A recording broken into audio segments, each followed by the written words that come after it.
The story with Apple and the terrorists' iPhone 5C and the FBI, I think there needs to be some further explanation of what's really going on here, folks, because it's become a PR battle, and it looks like Apple is going to lose this, and it's going to be very tough to win because here we have terrorist cell phone, and law enforcement wants in it. And find out what else might be planned, who else might be involved. And it's very tough to stand up for citizens' privacy rights when the FBI and the White House, hey, it's just that one phone. Don't panic here. All we want is that one phone, but that's not all they want. This is the federal government making a move on a private corporation. And this was a strategically planned, specifically chosen event by the FBI. In fact, I don't even think what's on this phone is the real target for the FBI and the government. I think it's just the way they're getting in. Just to set the table, the best way that I have found to explain to people what's going on here, instead of this being a cell phone in possession of a dead terrorist or a dead terrorist cell phone, think of it as a safe in the terrorist's house. And think of it as a 6-number combination safe, although the number of twists and turns really are not relevant for the discussion here. And the government says, no, we just want that one safe. We just want the safe company to crack that one safe. We want them to give us the combination to that one safe. And everybody's, well, fine, what's wrong with that? The terrorists are dead? Who knows what's in that safe? Let's go in there and get it. But that's not what they're asking for. What the FBI is asking for is for the manufacturer, the safe company, to give them the combinations of every safe they have made and will make. That is essentially what the government, the FBI, is asking of Apple. Give us the key that will allow us to crack any phone. Now, they're not saying that, but that's going to be the end result if the FBI wins this. And they probably will, because don't care how big Apple is, when the full force of the government comes at you, there's any number of ways they can get what they want, and they can maybe structure it in such a way so that Apple appears to be hanging tough. And so they get the PR value of really hanging tough and trying to defend their customers, and at the end of the day, they cave to it. More than likely, that's going to happen. I don't even think it's this phone that's really the ultimate long-term target. I mean, the FBI has been trying to get Apple to give them the code or the keys to break peer-to-peer encryption. That's really what they want. They want to be able to decrypt your messages, your emails, and they need to get into your phones to be able to do that. Forget we're talking about a cell phone. Think of it as a safe. The FBI is not asking Apple to go to the terrorist's house and open it with the combination they know the safe has, and then let the FBI look around. The FBI is asking for the combination. The FBI is asking the company that makes the safes to give them the combinations of all the safes that they have made and will make in the future, because they don't want to have to go to Apple every time they need to get inside some potential criminal's phone. They want the key.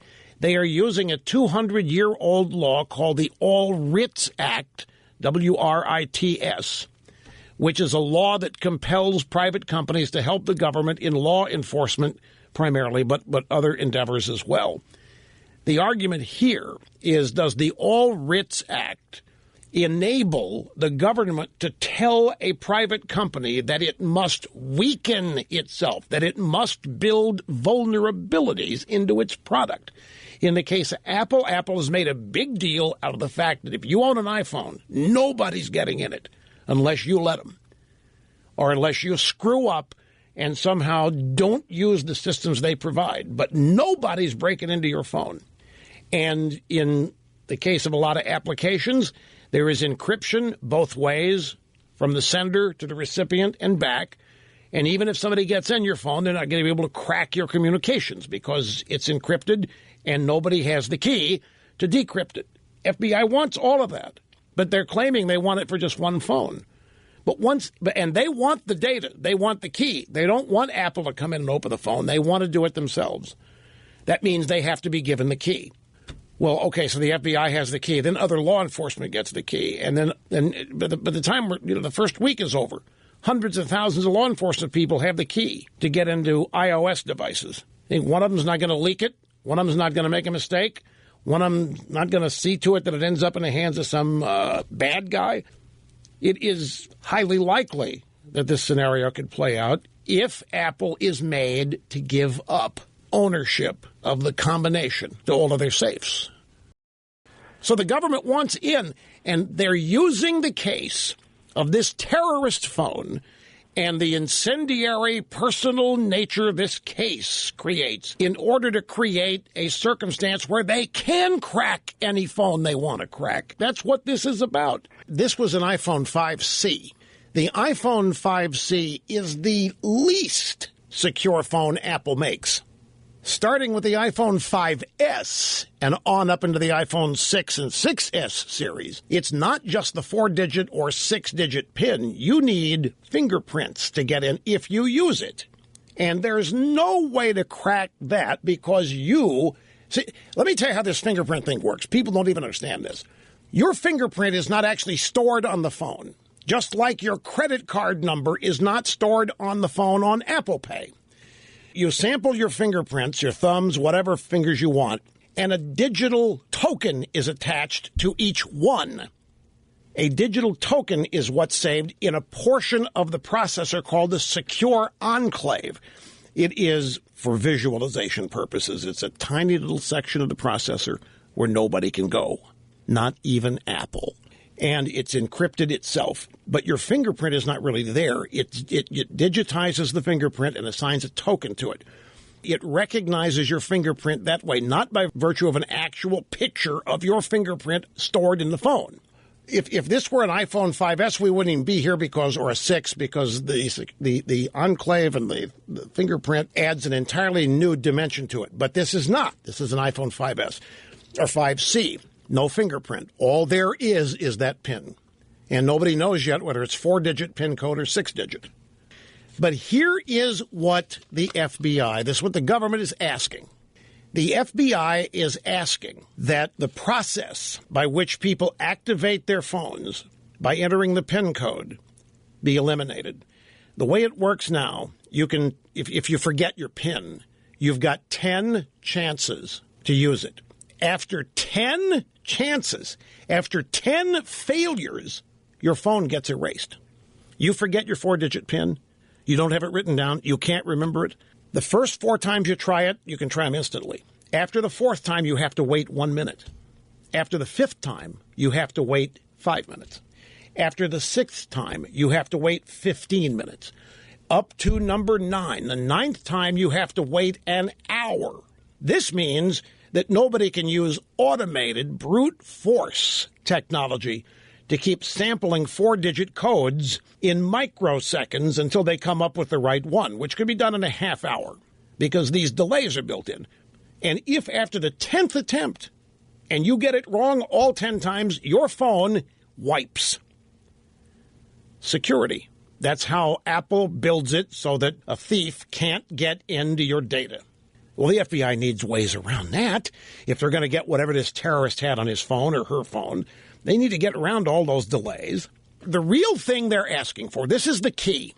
The FBI is asking to be permitted to submit potential passcode or PIN numbers via the lightning port on the bottom of the phone, meaning they want to be able to connect another digital device to the phone that brute force attacks the phone by, in microseconds, trying every different combination possible of 4-digit PIN codes. They're not asking to take the phone to Cupertino, to turn the phone over to an Apple engineer. The Apple engineer goes in, unlocks the phone, takes the data off it, because some of that data is encrypted. The iMessage data is encrypted in addition to the phone PIN. You can't just... Some of the other data on it, the email, some of the emails encrypted. So they're not asking Apple to go get all that and then hand it over to them. They are asking Apple to give them the keys to unlock this phone, which would unlock any phone. They're asking Apple for the keys, the combination to the safe. They're asking Apple for the combination for every phone eventually that's been made. That's their wish list, to deal with all these other terrorists who are currently out there plotting. The FBI wants to be able to track them. The FBI wants to be able to listen to their calls. The FBI wants to be able to read their messages. Right now they can't. Even if they come across a terrorist phone, they can't crack it. They can't get in. The message traffic is encrypted. They can't decrypt it. They need the keys. They don't want to have to go to Apple every time they grab a terrorist phone. They want to be able to do it in-house. That's the big ask. And in business terms, they're asking Apple to essentially make their devices vulnerable. They're asking Apple to build a vulnerability into the software and the hardware, the firmware. It's not just about removing the roadblock of the PIN code. The FBI wants to be able to get in on their own. That's where Apple is drawing the line. Actually, they're also drawing the line on end-to-end encryption, and that's a whole different thing from this PIN code thing. There's two different things that are being battled over here. End-to-end encryption is you sending a message to somebody, a text message to somebody. Blue bubbles. If it's green bubbles, it's a cell text message, and you got to go to the phone company for that. But if the bubbles are blue, then you're encrypted both ways. End-to-end means sender, recipient, and back. Nobody can crack it. You're totally safe. The DOD has gone public saying they can't crack it. The CIA has said they can't crack it. The NSA has said they can't crack it. So even if they had the phone, and even if they had the keys to unlock the phone, to get in, they still need to be able to have the keys to decrypt all of that data. That's what's really being fought over here. And Apple has made all of this security one of the top 5 reasons to buy their products. And they're claiming, you're asking us to take away things that we are promoting, things that we are guaranteeing, things that we're promising, which they can't really promise. Total security guarantee, can't do that. But they're going to suggest here that you can't make us, after all of these years, just to help law enforcement, you cannot tell us that we have to make an inferior product compared to what we've been making. And the government thinks they can. And a lot of lawyers think they can. And that's going to be what the battle's over. And I already know what's going to happen. The government does not lose these. They just don't.